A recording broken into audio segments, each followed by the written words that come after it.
Halo bro, welcome to my channel YouTube Araka Property. Kali ini saya bikin tips bagaimana cara membeli rumah agar Anda tidak salah membeli rumah atau salah pilihan ketika membeli rumah. Oke, kenapa saya bikin ini?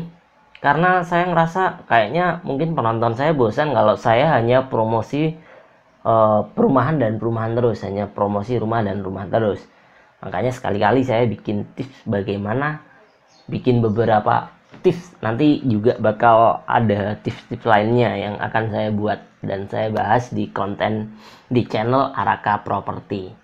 Nah, yang pertama ini bagaimana tips membeli rumah agar tidak salah pilih. Yang pertama adalah lokasi. Ini penting banget lokasi. Di Malang sendiri itu ada Malang Kabupaten dan Malang Kota. Nah, Malang Kabupaten dan Malang Kota.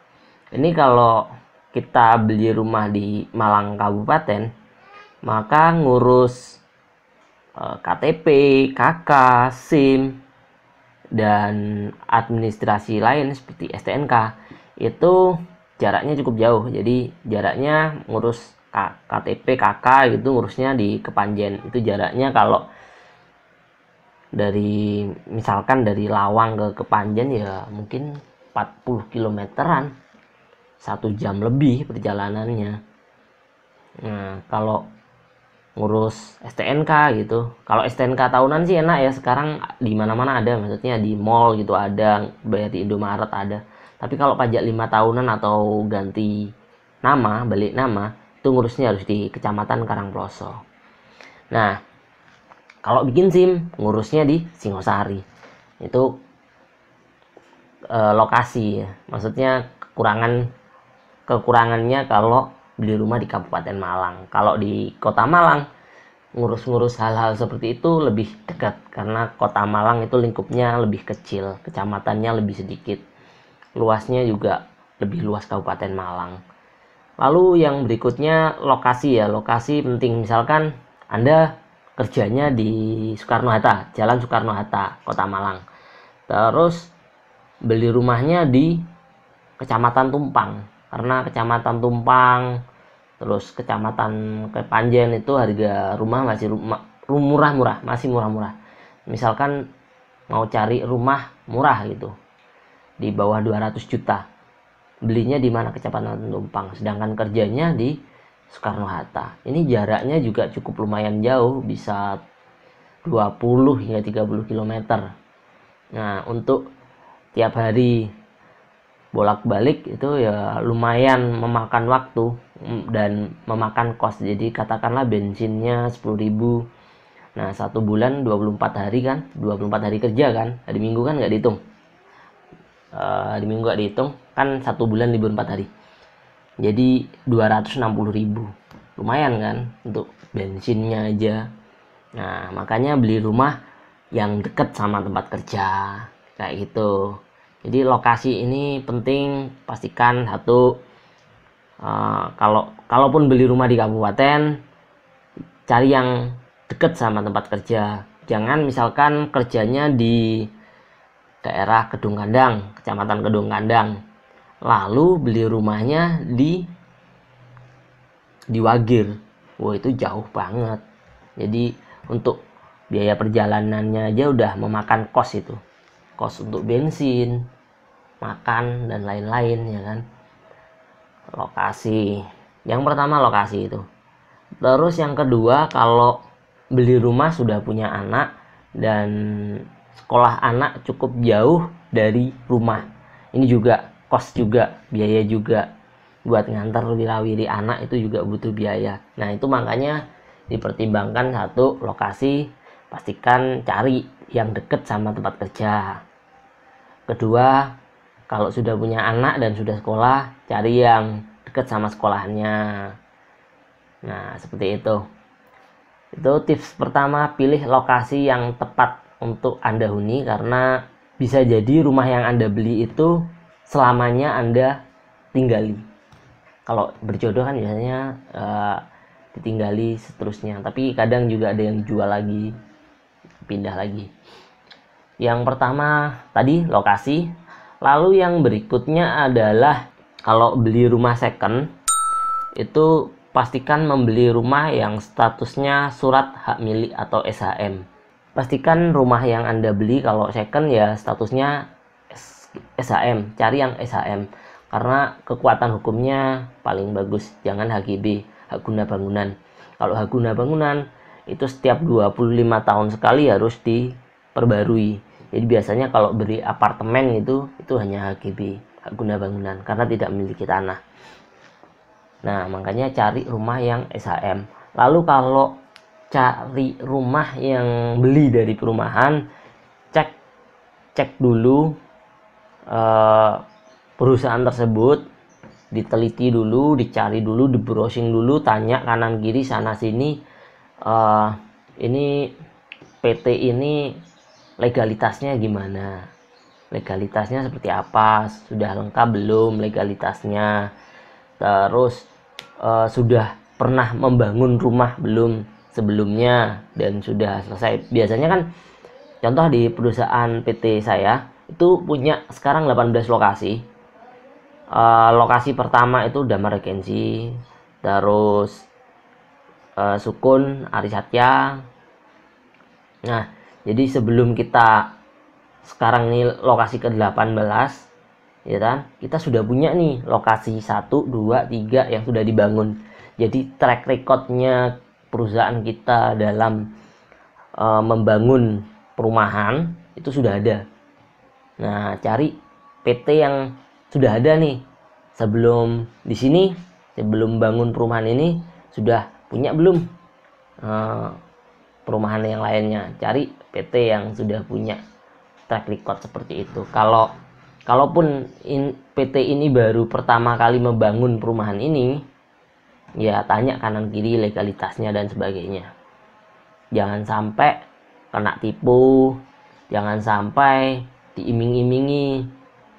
Sekarang ini banyak banget yang mengatasnamakan, ini yang saya sayangkan ya, banyak banget yang mengatasnamakan ini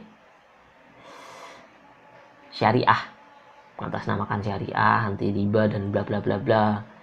Ketika kita sudah ngasih uang DP 50 juta, 75 juta, ternyata beberapa 1 tahun 2 tahun nggak dibangun-bangun, nggak sesuai janjinya, akhirnya selanjutnya kena tipu, ditinggal sama ownernya kabur. Banyak sekali kejadian seperti itu. Jadi teman-teman harus benar-benar perhatikan legalitasnya, jangan sampai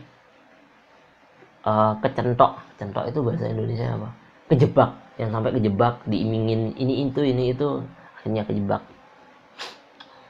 Itu tips yang kedua, cek legalitasnya.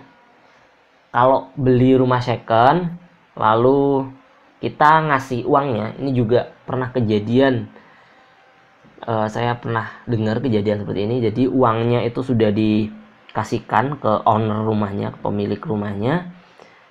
Nah, uangnya sudah dikasihkan, uangnya dibawa kabur, sedangkan suratnya belum diserah terimakan. Maka ketika pembelian rumah second, lebih baik serah terima uang itu di depan notaris yang sama-sama kita percayai. Misalnya penjualnya percaya dan pembelinya terpercaya sama notaris itu.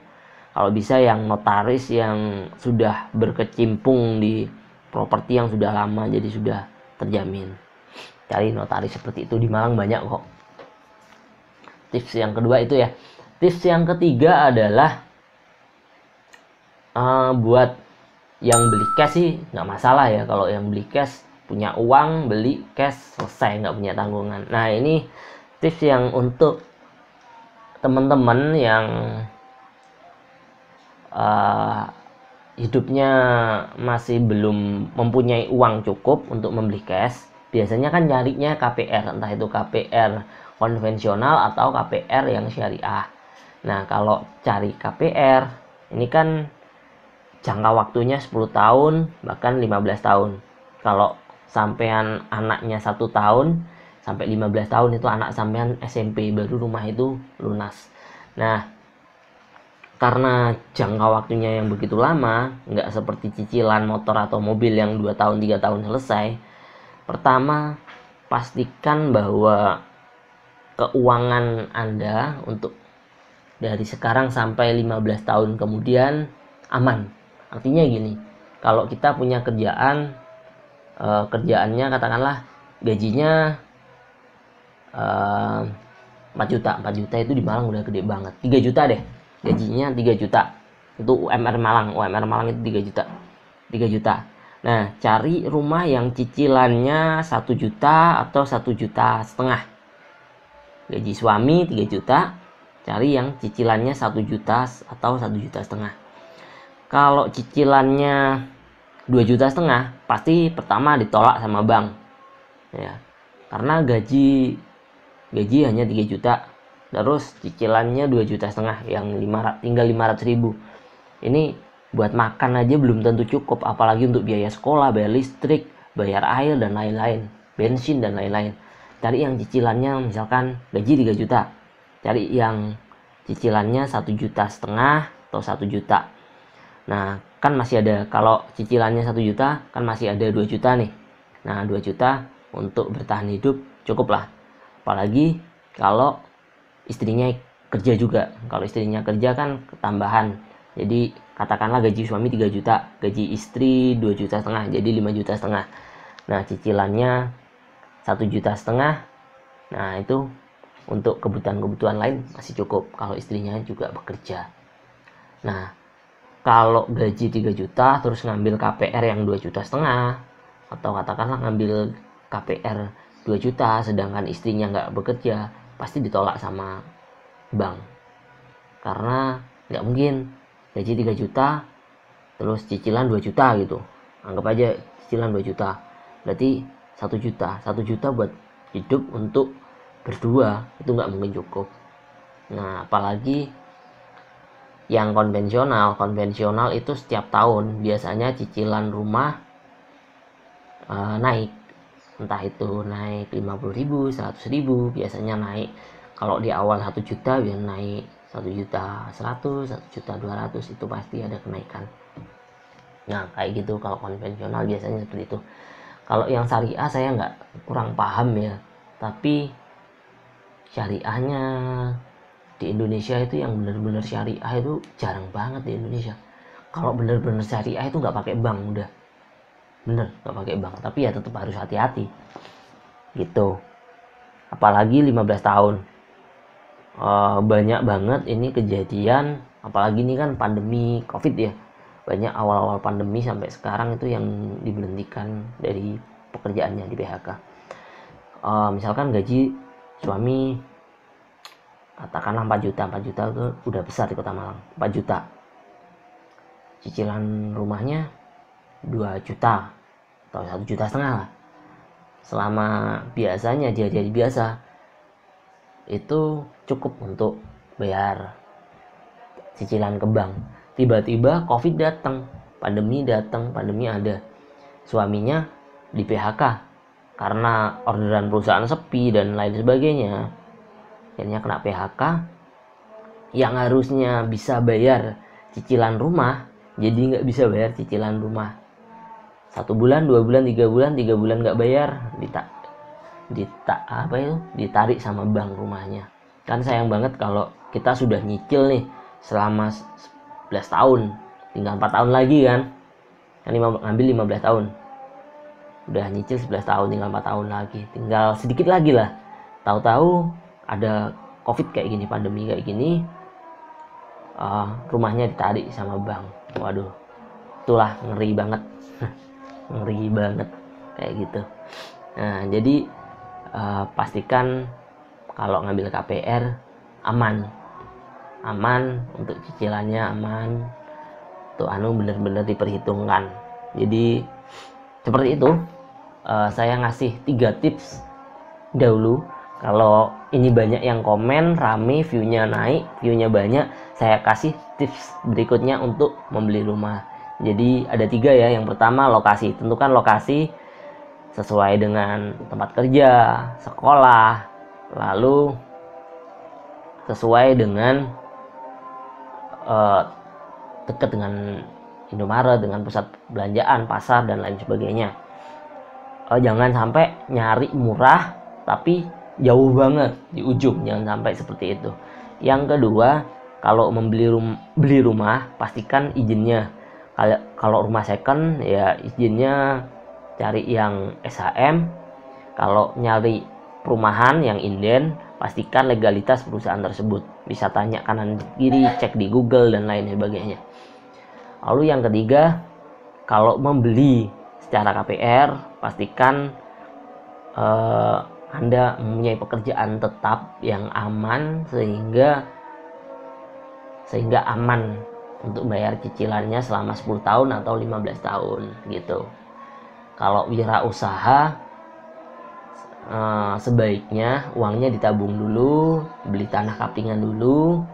Kalau wira swasta ya, karena wira swasta kadang naik, kadang turun, kadang naik, kadang turun, itu nggak pasti. Ditabung dulu, beli tanah kapingan, dikit-dikit bangun, bangun lagi. Jadi selama belum ada pemasukan yang pasti tetap, kontrak dulu nggak apa-apa gitu. Itu tips dari saya. Kalau video ini dirasa bermanfaat, tolong di like. Kalau setuju di komen, kalau tidak setuju silahkan di komen juga, komennya yang bagus, yang membangun. Terima kasih dan goodbye. Dadah.